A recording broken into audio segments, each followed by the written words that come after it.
The steel gate slammed shut across my access road before my truck even cleared the pine bend. A red HOA sign hung from the chain, claiming my 15 lake cabins as Lakeside Ridge community property. Behind that gate, 12 families were checking out early, 3 cleaners were trapped inside, and every rental dollar I had for the month was locked behind polished black steel. A security camera blinked above the keypad. That was the first mistake, because the road under that gate was not theirs. The tires crunched over wet gravel as I stopped 10 feet short of the barricade. The morning air smelled like lake water, rain-soaked pine, and fresh-cut metal. Someone had bolted the post straight into the shoulder my grandfather used to grade by hand every spring. The paint was still tacky. The concrete around the base was still dark. They had built it overnight. Then a guard in a navy jacket stepped out from a white booth that had not been there yesterday. He raised one hand like he was stopping traffic at a stadium. "Private HOA access," he said. "Residents and approved guests only." I looked past him. Cabin 1 sat between the trees with its green shutters and cedar porch. My cabin, my land, my roofline. But now there were laminated notices taped to the doors. The wind slapped one loose, and I caught the words before it folded back against the glass. Unauthorized occupant. My fingers tightened around the steering wheel until the leather creaked. I rolled the window down. Cold air pushed into the cab. Those cabins belonged to me. The guard glanced at a clipboard. He did not look surprised. That bothered me more than the gate. "Sir, Lakeside Ridge HOA has assumed management of the lakefront structures pending ownership review." Ownership review. 2 soft words for theft. A golf cart hummed up from the clubhouse road on the other side of the gate. Patricia Holloway sat behind the wheel, wrapped in a cream blazer, sunglasses on, lipstick perfect. She smiled like she had rehearsed this exact moment. 2 board members rode behind her holding folders against their chests. A third person lifted a phone and started recording. Patricia stopped beside the gate and tapped the clipboard in the guard's hand. "Mr. Walker," she said, loud enough for my trapped guests to hear. "You were warned not to interfere with HOA proceedings." The lake went quiet behind her. Even the wind seemed to hold still. I opened my truck door and stepped down into the gravel. Water seeped around my boots. The gate towered between us, black bars shining with rain. "You put a gate on my road." Her smile tightened. "We secured community access. To my cabins. To disputed assets." She said it cleanly, like a banker reading a number. I noticed the new brass plaque mounted beside the keypad. Lakeside Ridge, private entry. Below it was a permit sticker. The corner was crooked, fresh, rushed. Somebody had wanted this finished before sunrise. My name is Ethan Walker. I am 38 years old, and I own those 15 lake cabins because my grandfather built them board by board in 1968. I do not run a resort empire. I patch roofs. I clear storm drains. I replace warped dock planks when the lake freezes wrong. Most mornings, I smell like cedar dust and diesel before breakfast. That was the part Patricia never understood. She thought work made a man weak. She thought paper with an HOA letterhead could erase a lifetime of ownership. Behind her, a family from Cabin 7 stood on the porch with suitcases at their feet. Their little boy held a fishing rod in one hand and looked at me like I could fix the whole world before lunch. I could hear a woman arguing with someone near Cabin 3. A car alarm chirped once, then died. The whole property felt like it was holding its breath. Patricia slid a folded notice through the bars. It landed in a puddle at my boots. 30 days to vacate all structures, she said. After that, we pursue removal, fines, and recovery of revenue. I did not pick it up. I looked at the gate posts again, at the camera, at the keypad, at the road disappearing beneath them. Then I saw the survey ribbon they had missed, half buried in the mud near the drainage ditch. Blue and faded. My grandfather's color. Patricia had not just crossed a line. She had built on top of one. And by sunset, everyone would know this was bigger than cabins. I stood there for another minute after Patricia drove away. Rainwater dripped from the bottom rail of the gate and splashed into the mud. The guard returned to his booth. The camera above the keypad kept blinking. Slow, steady, watching everything. A gust of wind pushed the smell of lake water across the road. Normally that smell reminded me of summers, fishing lines, and crowded porches. That morning it smelled different. It smelled like someone had moved into my life without permission. I climbed back into my truck and drove the long way around the shoreline. There was another overlook nearly half a mile south. From there I could see most of the property. The cabins sat among the pines exactly where they always had. The roofs were intact. The docks were still in place. Yet everything felt changed. That should have been impossible. The cabins were more than rental units. Cabin 1 was where my grandparents spent their first anniversary. Cabin 4 still had the hand-carved cedar mantel my grandfather made during a snowstorm in 1974. Cabin 9 overlooked the western cove where my father taught me to cast a fishing line. Every structure carried a story. Every porch carried fingerprints from someone in my family. Looking down from the overlook, I noticed fresh white markers staked into the ground near several cabins. Survey flags. More than a dozen of them. That detail stayed with me. Around noon my phone started buzzing. First it was Melissa, who managed bookings. Then 2 guests. Then a cleaning contractor. Everyone had the same question. Why was the HOA claiming ownership of the property? I gave the only honest answer I had. I did not know yet. By mid-afternoon, cancellation emails started arriving. One after another. The notification sound echoed through the truck cab like dripping water in a cave. A wedding party canceled 3 cabins. A fishing group canceled 2 more. Within hours, thousands of dollars disappeared from the calendar. Patricia knew exactly where to apply pressure. She did not need to touch the buildings. She only had to create uncertainty. I drove into town and stopped at a small diner near the marina. The coffee smelled burnt. The air conditioner rattled overhead. 2 men near the counter stopped talking when I walked in. One of them glanced toward me, then quickly looked away. That was new. People had started hearing the HOA version of the story. The strange part came later. As I paid my bill, the waitress slid a folded receipt across the counter. "Someone left this for you," she whispered. There was no name, just a handwritten note on the back. 3 words. "Check the permits." I looked up immediately. Nobody was watching me. The booths were half empty. A boat trailer rattled past outside. That note could have come from anyone. But somebody had seen something. Somebody wanted me looking in a specific direction. I folded the paper and slipped it into my pocket. Then I remembered the crooked permit sticker beside Patricia's new gate. That was when the pieces started shifting. The county planning office sat in a low brick building 2 miles from the courthouse. By 8 the next morning, I was already standing at the public records counter. The place smelled like old paper, floor polish, and burnt coffee. A ceiling fan clicked overhead. Slow. Steady. The clerk behind the glass recognized me. That was not unusual. My family had been filing permits around the lake for decades. What was unusual was the expression on her face when I mentioned the new gate. She glanced toward a back office before answering. That detail did not escape me. I asked for every permit filed by Lakeside Ridge during the last 6 months. She disappeared into the records room and returned with a stack nearly 6 inches thick. Most of it involved landscaping, utility upgrades, and clubhouse improvements. Then I found the gate permit. The application date stopped me cold. It had been submitted only 3 days before construction started. The approval stamp looked rushed. The signature line looked even stranger. I studied it for several seconds. Something was off. I could not prove it yet, but I had spent enough years reading maintenance reports and county forms to recognize when paperwork had been pushed through unusually fast. The clerk lowered her voice. "You did not get this from me, Ethan." Then she slid a second file across the counter. My name appeared 3 times inside. According to the HOA, they had already begun proceedings to classify my cabins as community recreational assets. Not private rentals. Community assets. My jaw tightened. The cabins generated income. They paid property taxes. They employed local contractors. They brought visitors into town every summer. This was not some bookkeeping error. Somebody was trying to rewrite ownership through paperwork. Outside, the parking lot shimmered under the morning sun. I sat in my truck and read every page again.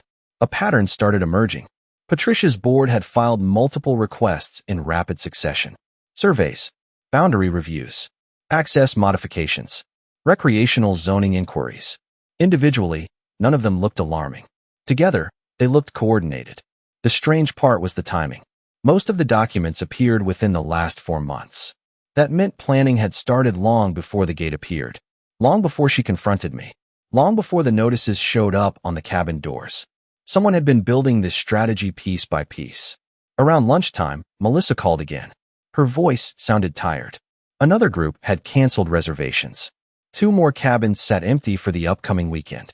The silence on the booking calendar felt louder than any argument. Every empty cabin represented lost revenue.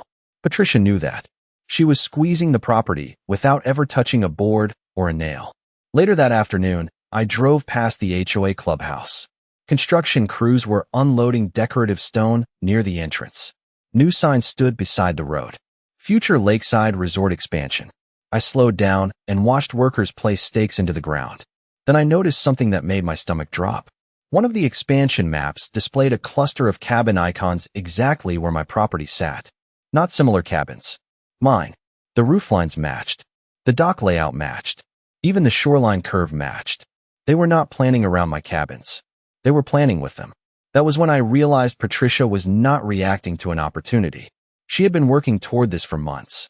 The pressure started building from every direction. 2 days after I found the expansion map, a certified letter arrived at my mailbox. The envelope carried the HOA logo across the corner. The paper inside smelled fresh from the printer. Patricia's board was demanding financial records connected to the cabins. Rental income, maintenance expenses, occupancy reports.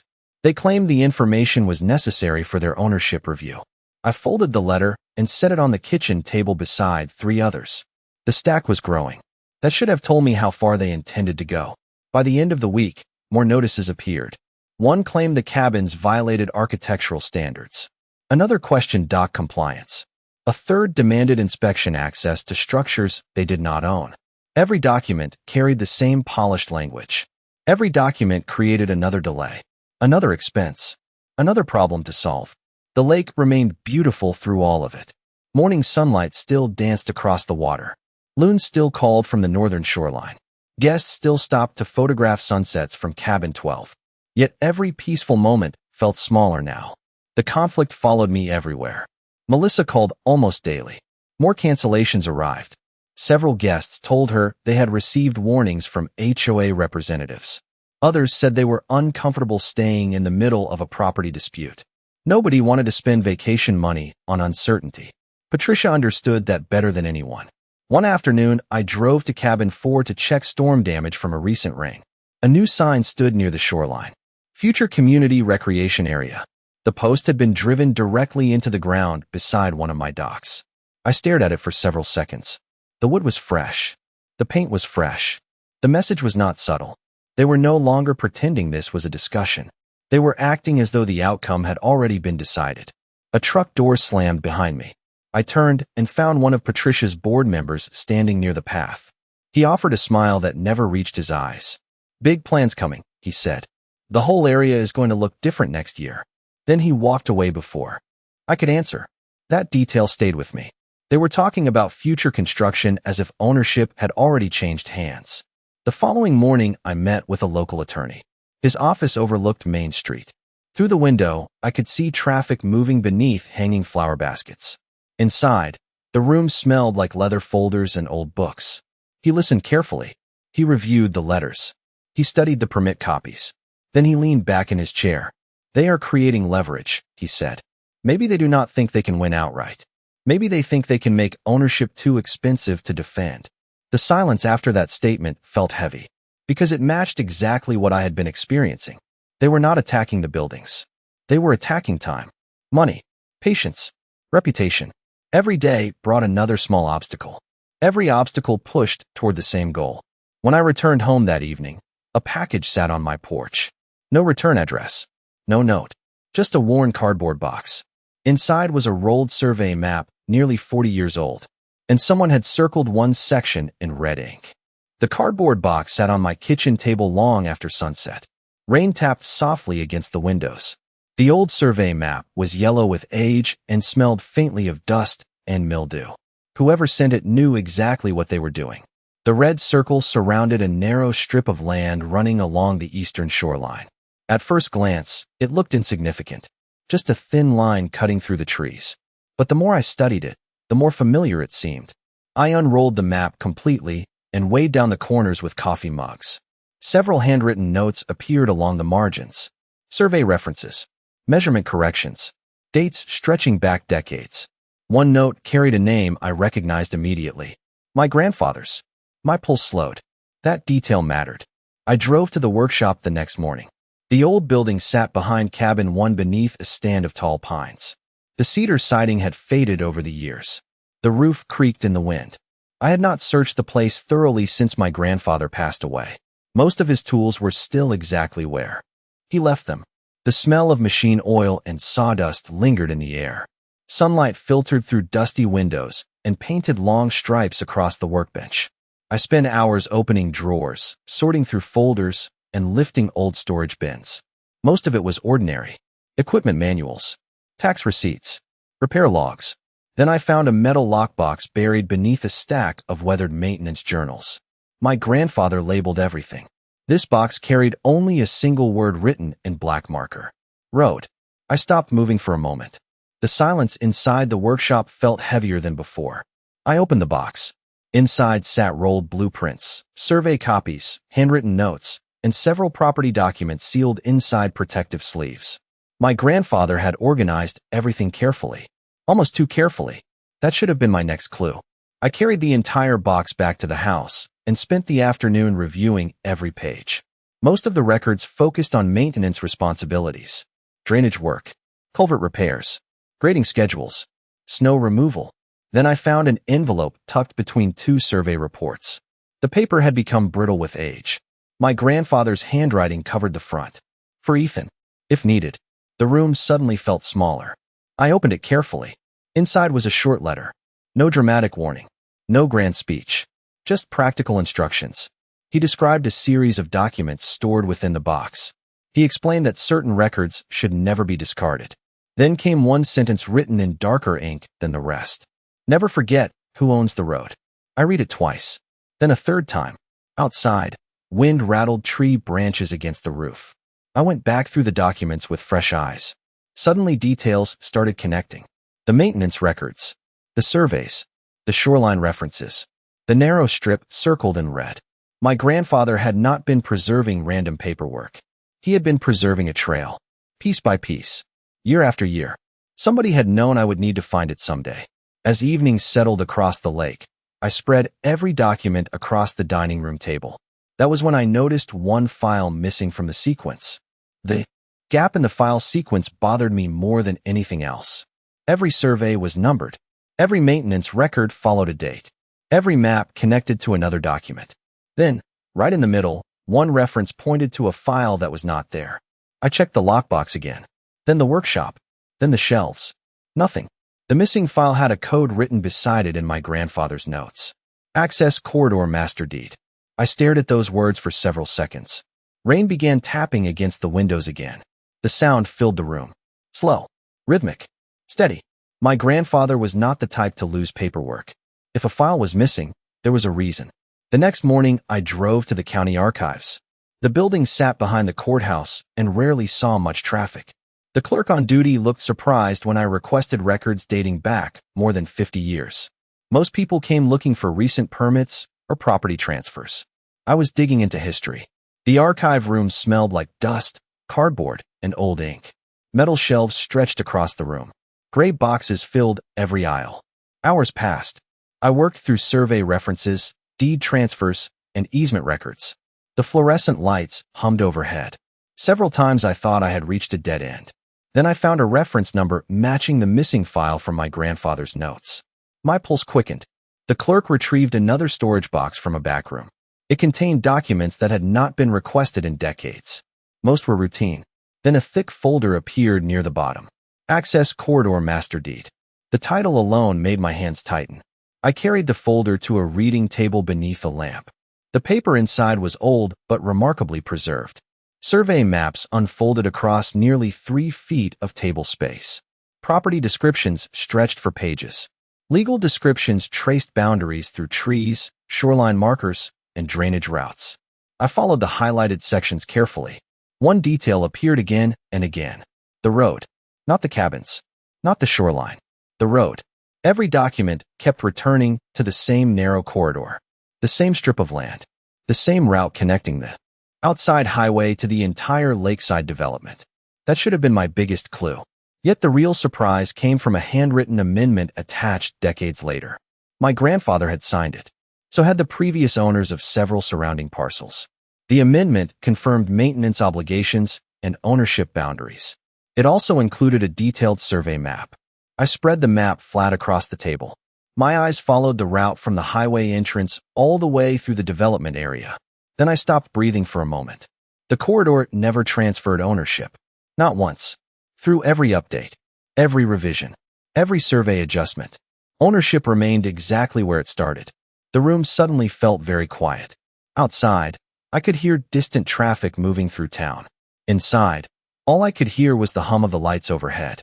Patricia had spent months filing paperwork.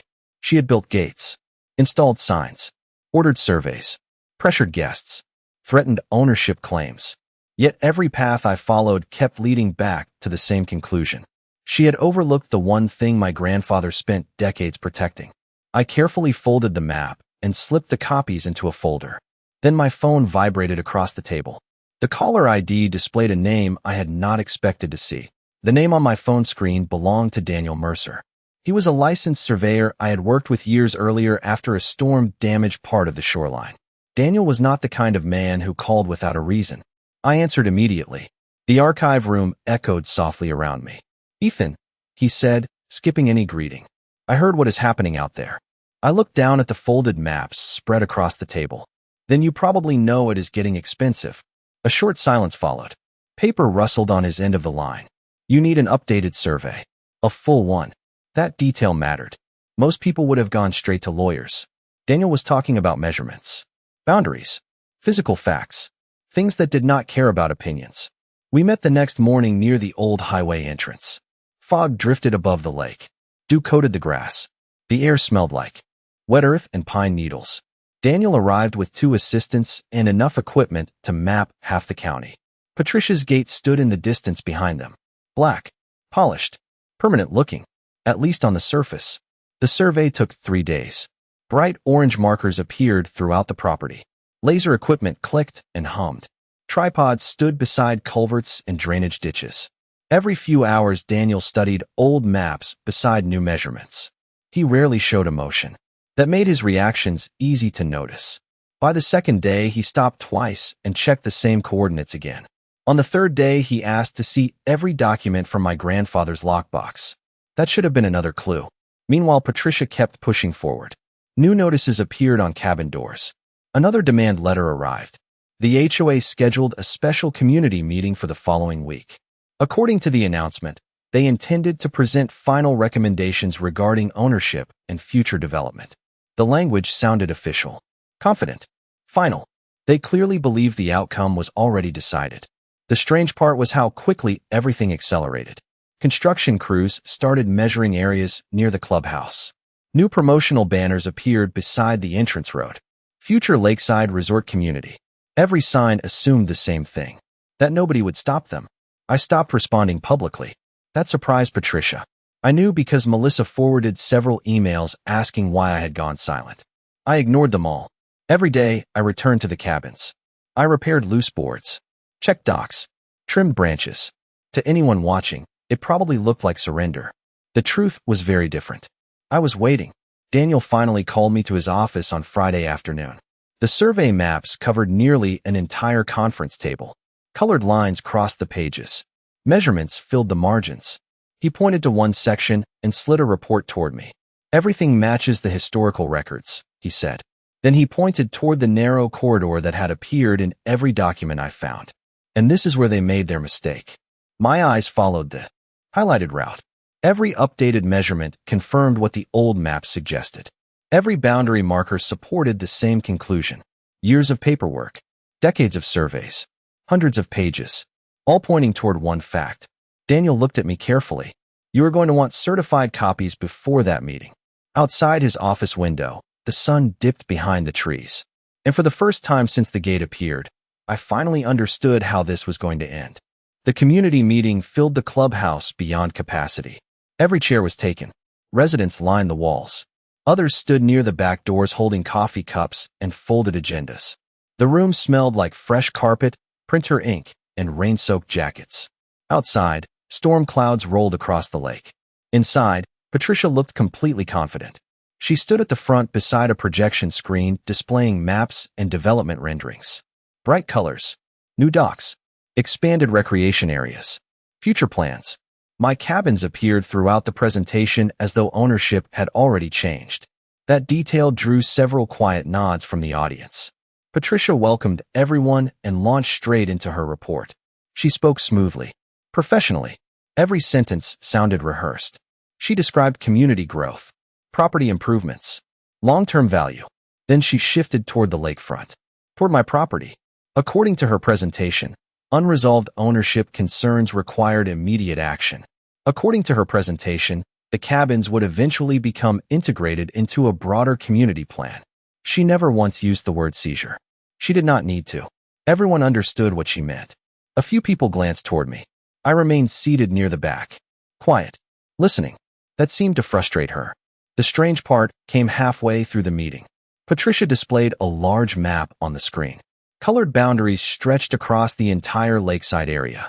Roads, utilities, common spaces, future expansion zones. Then she pointed directly toward the section containing my cabins. This area represents a critical part of our long-term vision, she said. Several board members nodded immediately. One even started clapping. The sound echoed awkwardly through the room. Patricia smiled. She thought she was reaching the conclusion. She had no idea she was reaching the beginning. After nearly an hour of presentations, she opened the floor for final comments. The room settled into silence. Rain tapped softly against the windows. I stood up. Every head turned. Patricia's smile faded slightly. Not much. Just enough. I carried a plain folder beneath one arm. No dramatic entrance. No speech prepared in advance. I simply walked to the front of the room. The projector hummed behind me. The lake shimmered gray beyond the windows. I only have a few documents to share, I said. Patricia folded her arms. One board member rolled his eyes. Another checked his phone. Daniel sat quietly near the side wall. He did not say a word. He did not need to. I opened the folder and placed several certified survey copies on the table. Then I added copies from the county archive. Historical maps, amendments, maintenance agreements, property records. The stack grew thicker with each document. The room became noticeably quieter. Patricia's confidence started slipping. I could see it in her posture. The first crack appeared when Daniel stepped forward and confirmed the survey findings. The second came when several residents recognized the route highlighted across every map. Murmurs spread through the audience. People leaned forward. Questions started forming. Patricia looked down at the documents, then back at me, then down again. For the first time since the gate appeared, she seemed uncertain. And the next document was the one she never expected to see. I reached into the folder and pulled out the final document. The paper looked ordinary. No gold seal. No dramatic heading. Just decades of recorded history sitting quietly on a few pages. Rain continued tapping against the clubhouse windows. Nobody moved. Nobody spoke. I placed the document beside the survey maps and turned it so the audience could see the title. Access Corridor Master Deed. The room went completely silent. Patricia leaned forward. One board member removed his glasses and stared at the page. Another stopped taking notes altogether. Daniel stepped beside the table and pointed to the highlighted survey route. The corridor stretched from the state highway all the way through the development. Every resident in the room had driven across it. Every contractor had used it. Every delivery truck. Every utility crew. Every visitor. Daniel calmly explained the findings. The updated survey matched the historical surveys. The historical surveys matched the county archive. The archive matched the recorded deed. Then he said the sentence that changed everything. Ownership of the corridor had never transferred. A low murmur spread through the room. Patricia immediately stood up. She started flipping through her own documents. Faster and faster. The confidence from earlier was gone. The polished presentation. The future plans. The expansion maps. Suddenly none of them looked nearly as impressive. Because every road leading into the development depended on land her board did not own. The realization spread across the audience one row at a time. I could see it happening. People exchanged glances. Questions turned into concerns. Concerns turned into calculations. One resident quietly asked whether the HOA had verified the ownership records before spending community funds. Another asked about the gate. A third asked about the expansion plans. Patricia tried to regain control of the meeting. She spoke about reviews and interpretations and future discussions. But the room had shifted. Facts have a weight that opinions cannot compete with. Daniel laid out the certified copies. The county records matched perfectly. There was no missing piece left to debate. The corridor belonged to my family. It always had. I looked around the room and noticed something unexpected. Most residents were not angry at me. They were frustrated with the people who had led them into this situation. Many of them had trusted the board. Many had invested savings into their homes. Now they were discovering that critical assumptions had never been verified. The storm outside finally broke. Rain rolled across the lake in silver sheets. Thunder echoed in the distance. Inside, nobody seemed interested in the weather anymore. Over the next several weeks, the HOA withdrew its ownership claims. The gate disappeared. The notices vanished. The expansion maps were revised. Attorneys worked through agreements regarding future access and maintenance responsibilities. Guests returned.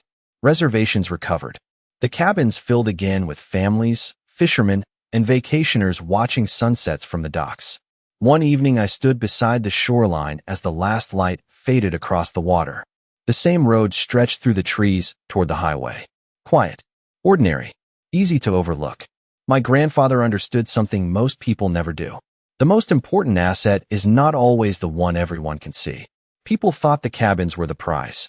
They never realized the road was the kingdom.